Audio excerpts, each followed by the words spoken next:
لله وكفى والسلام. اللهم انفعنا بما علمتنا وعلمنا ما ينفعنا وزدنا علما.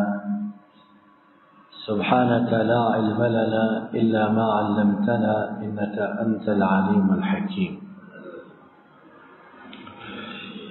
آج ہم اللہ کی توفیق سے کچھ 13ویں اور 14ویں پارے کی پوری تلاوت سن رہے ہیں.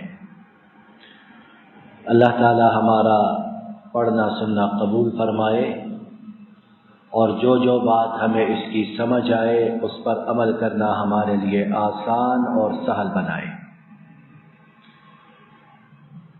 14ویں پارے میں سورہ نحل میں اس وقت آیت کریمہ نمبر 97 پیش نظر ہے،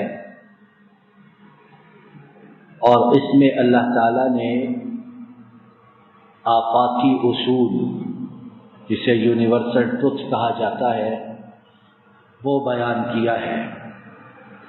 اور ہم مسلمانوں کا یہ عقیدہ اور ایمان ہے کہ زمین ادھر سے ادھر ہو جائے، آسمان گر پڑے، پہاڑ سرک جائیں، سمندر خشک ہو جائے، دریا ہوا میں تحلیل ہو جائیں، لیکن جو کچھ ہمارے رب نے اس کتاب میں کہہ دیا ہے اس میں ردی برابر کوئی شک و شبہ نہیں ہے. آئیے پہلے آیت کریمہ سنتے ہیں، اس کے معنی کا ترجمہ، اور پھر انشاءاللہ چند لمحات میں وقت کی مناسبت سے اس آیت کریمہ سے کچھ فیض اور فائدہ پانے کی کوشش کرتے ہیں. ارشاد باری تعالی ہے، من عمل صالحا، جس نے کوئی نیک عمل کیا، چھوٹا بڑا کوئی قید نہیں، من ذکر او انثى، چاہے وہ مرد ہو چاہے وہ خاتون ہو، وَهُوَ مُؤْمِنٌ، لیکن شرط یہ کہ ہو وہ مومن، مرد ہو خاتون ہو، شرط ایک ہی ہے کہ ہو مومن. فَلَنُحْيِيَنَّهُ حَيَاةً طَيِّبَةً، پس یقیناً بے شک ہم اسے خوشی والی، مسرت والی، حیات سعیدہ والی زندگی عطا فرمائیں گے. وَلَنَجْزِيَنَّهُمْ، اور یقیناً بے شک ہم انہیں جزا دیں گے، اجرہم، ان کے اجر کی، بِأَحْسَنِ مَا كَانُوا يَعْمَلُونَ، بہترین جو وہ کیا کرتے تھے. اب یہ آیت کریمہ، اس میں کیا کیا خزانے، کیا کیا حکمتیں، کیا کیا باتیں پوشیدہ ہیں، آئیے 1 2 3 کر کے انہیں اللہ کی توفیق سے سمجھنے کی کوشش کرتے ہیں. پہلی بات، مفسرین نے بیان کیا ہے کہ اللہ تعالیٰ نے یہاں عمل صالح کو جو بیان کیا تو چھوٹے بڑے کی کوئی قید نہیں رکھی، بلکہ نکرہ بیان کیا. کیا فائدہ ہے اس کا؟ کہ کوئی انسان کسی بھی چھوٹے سے چھوٹے عمل کو حقیر نہ سمجھے. بہت سے لوگ کہتے ہیں یہ کیا نیکی ہوئی، بہت سے لوگ کہتے ہیں اس اچھے کام کرنے کا کیا فائدہ ہے، اس کا کیا ملنا ہے، کون دیکھ رہا ہے، پتہ نہیں قیامت کے دن اس کا کچھ ملے گا کہ نہیں ملے گا. اس کی نفی ہے آیت کریمہ کے پہلے 3 الفاظ میں کہ چھوٹی بڑی ذرہ برابر پہاڑ جیسی کوئی نیکی ہو کر گزر. اور وہ عربی کی کہاوت اور شعر کے ان الجبال من الحصى، کہ بڑے بڑے پہاڑ جو ہوتے ہیں وہ کنکروں سے بنے ہوتے ہیں. چھوٹے چھوٹے کنکر جمع ہوئے تو یہ عظیم الشان پہاڑ بن گیا. قطرات چھوٹے چھوٹے جمع ہوئے تو دریا اور سمندر بن گیا. تو اسی طرح کسی نیکی کو حقیر نہیں جاننا ہے. دوسری بات جو سمجھنے کی ہے اور مفسرین نے بیان کی کہ جب اللہ تعالیٰ نے کہہ دیا کہ کوئی نیک عمل کرے تو پھر خواتین کا تذکرہ خاص طور پر کیوں کیا؟ اور یہ اسلام نے جس طرح کی عزت خواتین کو دی، پوری روئے زمین پر اس کی کوئی نظیر اور مثال ملتی ہی نہیں۔ مفسرین نے بیان کیا اس میں حکمت یہ کہ اسلام سے پہلے جاہلیت میں، عرب میں اور دوسرے ممالک میں بھی عورت کا کوئی مقام و مرتبہ نہیں تھا۔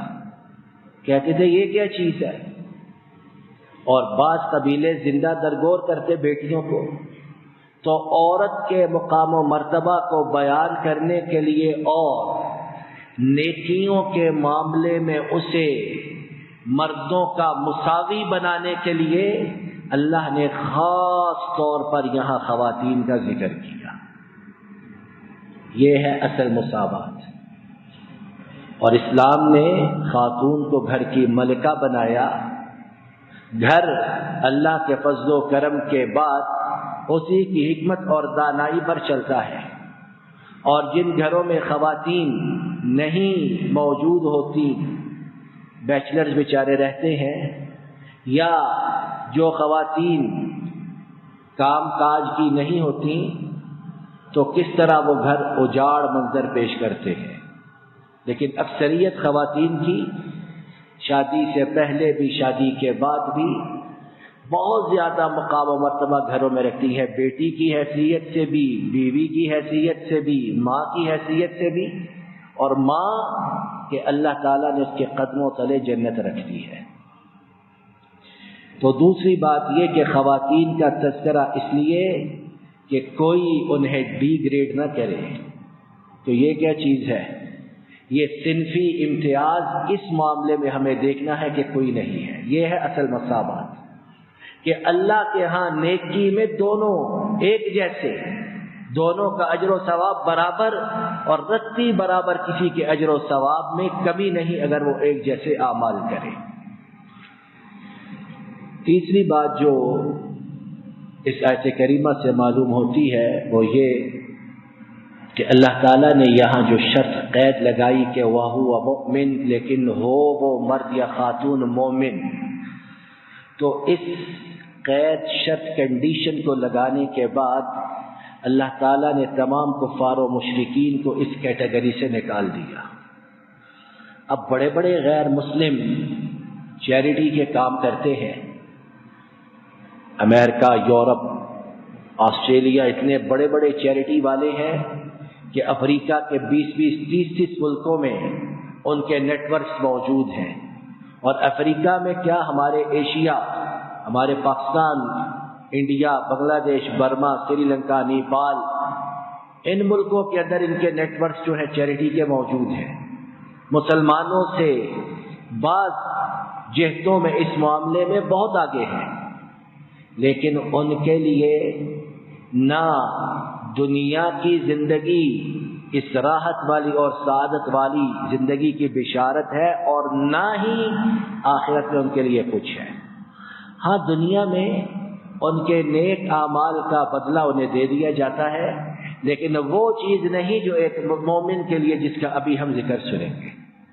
تو تیسری چیز یہ کہ اس شرط کے بیان کرنے سے کفار و مشرکین باہر نکل گئے۔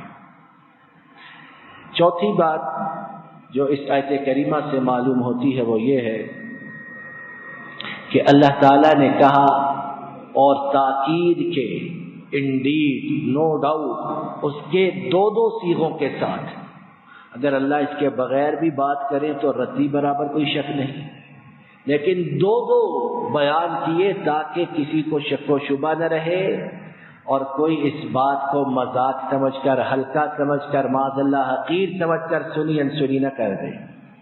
پوری توجہ یکسوئی کے ساتھ اسے سنو اور اپنے رگ و پے میں اسے اتار لو۔ ہم اسے سعادت والی، خوشی والی، مسرت والی زندگی دیں گے۔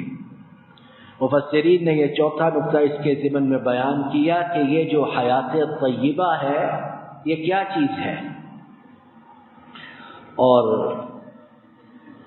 یعنی اللہ گواہ ہے، اگر مجھے آپ کو اس کا یقین کامل ہو جائے کہ حیات طیبہ نیک اعمال کرنے سے ملتی ہے تو کبھی گناہوں کے نزدیک نہ پھٹکے، اور نزدیک پھٹکنا تو دور کی بات ہے، رات کو سونے سے پہلے بھی 1000 مرتبہ سوچیں کہ سوئیں کہ نہ سوئیں، کہ سونے سے نیکیوں کا وقت چلا جائے گا، کیوں نہ جا کر نیکیاں ہی کرتے رہیں اور حیات طیبہ پالیں۔ مفسرین نے بیان کیا کہ حیات طیبہ چند ایک چیزوں پر، باتوں پر مشتمل ہے۔ ایک یہ کہ اللہ تعالی دل کا اطمینان و سکون عطا فرماتا ہے۔ یہ ارب پتی ہو، کھرب پتی ہو، اس کا مال اسے دل کا یہ اطمینان و سکون دے سکتا ہے؟ بلکہ عام دیکھنے میں آیا کہ جتنا بڑا کوئی امیر ہے اتنا زیادہ بے چین ہے، اتنی زیادہ میڈیسن استعمال کرتا ہے، اتنا زیادہ اس کے دل میں لوگوں کا، چیزوں کا، مختلف اشیاء کا خوف ہے۔ تو یہ دل کا اطمینان و سکون یہ ایمان کی وجہ سے، اللہ کے فضل و کرم سے، ایمان اور عمل صالح کی وجہ سے۔ اور کتنے ایسے ہم دیکھتے ہیں کچھ پلے نہیں، چیتھڑے ہیں بدن پر، کھانے کو لقمے نہیں، پینے کو پانی نہیں، لیکن ایسی بے نیازی ہے کہ انہیں دیکھ کر رشک آتا ہے۔ دوسرا حیات طیبہ کا معنی یہ کہ اللہ تعالیٰ انہیں رزق حلال و فراخ عطا فرماتے ہیں۔ تو دین پر چلنا، اعمال صالحات کرنے، یہ خسارے کا سودا ہے یا فائدے کا سودا ہے؟ لوگ سمجھتے ہیں کہ یہ دین پر چلنا، اس کا اجر جو ہے وہ آخرت میں، دنیا میں کچھ نہیں۔ یہ لیجئے، دنیا میں مرنے سے پہلے یہ چیزیں ہیں کہ رزق حلال و فراخ، اور ہم میں سے اکثریت کی تگ و دو، بھاگ دوڑ، بہت سے حلال حرام کی تمیز کس لیے کھو بیٹھتے ہیں کہ رزق مل جائے۔ تو لیجئے، نیک اعمال کرے، مومن ہو جائیں تو کیا ہوگا، رزق حلال و فراخ بھی ہے۔ تیسرا یہ کہ اللہ تعالیٰ قناعت کی دولت عطا فرماتے ہیں، اور قناعت کی جو دولت ہے وہ ایسی ہے کہ اب الفاظ میں سے کیا بیان کریں، کہ جو کچھ اللہ نے دے دیا جیب میں ہے، اس پر صبر بھی، شکر بھی، اور کسی کی طرف آنکھ اٹھا کر نہیں دیکھنا ہے۔ اور اس کا مطلب یہ نہیں کہ انسان جدوجہد چھوڑ دے، خوب کرے، لیکن قناعت دل میں، نگاہوں میں، ہر جگہ موجود ہے۔ چوتھی بات جو حیات طیبہ کے متعلق مفسرین نے بیان کی وہ یہ ہے کہ اللہ تعالیٰ اسے انسانوں اور جنوں کے شرور و فتن سے اپنے فضل و کرم سے محفوظ رکھتے ہیں۔ اب یہ بڑے بڑے لوگ جو ہیں کتنے کتنے باڈی گارڈز رکھتے ہیں، اس کے باوجود بہت سے ایسے ہیں کہ چوہوں کی طرح اپنے بلوں میں گھسے رہتے ہیں، نکلتے ہی نہیں۔ اور ایک مسکین فقیر ہے، دن کو، رات کو، اندھیرا اجالا کوئی پرواہ ہی نہیں، چلتا پھرتا ہے۔ تو اللہ تعالیٰ جنوں سے، انسانوں سے اور ان کے شرور و فتن سے اس کی حفاظت فرماتے ہیں۔ اور پانچویں بات حیات طیبہ کے متعلق یہ جو مفسرین نے بیان کی کہ اللہ تعالیٰ اسے اخلاص والی بہترین عبادت کرنے کی توفیق عطا فرماتے ہیں۔ یہ کس کو ملتی ہے؟ کتنی دفعہ مسجد میں آنا دل پر کتنا بھاری گرا ہوتا ہے کہ پتہ نہیں کیا ہے، مسجد میں کتنی دیر لگے گی، باہر ہم نے آگ بجھانی ہے، دل ہی نہیں کرتا۔ تو جسے اخلاص کے ساتھ دل جمی سے عبادت کی توفیق مل جائے، اسے اور کیا چاہیے۔ تو یہ 5 باتیں اللہ مفسرین نے حیات طیبہ کے ضمن میں بیان کی۔ یہ دنیا کی باتیں اور آخرت کا اجر اس کے علاوہ ہے۔ تو بھائیو، دوستو، بزرگوں، بات یہ کہ ہم مومن بن جائیں اور اعمال صالحات کرنے کی جستجو کریں تو ہمارا رب اپنے فضل و کرم سے ہمیں حیات طیبہ عطا فرمائے گی۔ اللہ تعالیٰ اپنے فضل و کرم سے ہمیں اس بات کو سمجھنے کی اور اس پر عمل پیرا ہونے کی توفیق عطا فرمائیں. ربنا ظلمنا انفسنا وان لم تغفر لنا وترحمنا لنكونن من الخاسرين. ربنا آتنا في الدنيا حسنة وفي الآخرة حسنة وقنا عذاب النار. صلی اللہم علی نبینا محمد وعلی آلہ وصحبہ اجمعین. السلام علیکم ورحمۃ اللہ. یہ ڈاکٹر فضل الہی صاحب کا آفیشیل یوٹیوب چینل ہے. اس کو لائک، سبسکرائب اور شیئر کریں اور بیل آئیکن پریس کریں تاکہ نئے آنے والی ویڈیوز کا نوٹیفیکیشن آپ کو موصول ہو سکے. جزاکم اللہ خیر.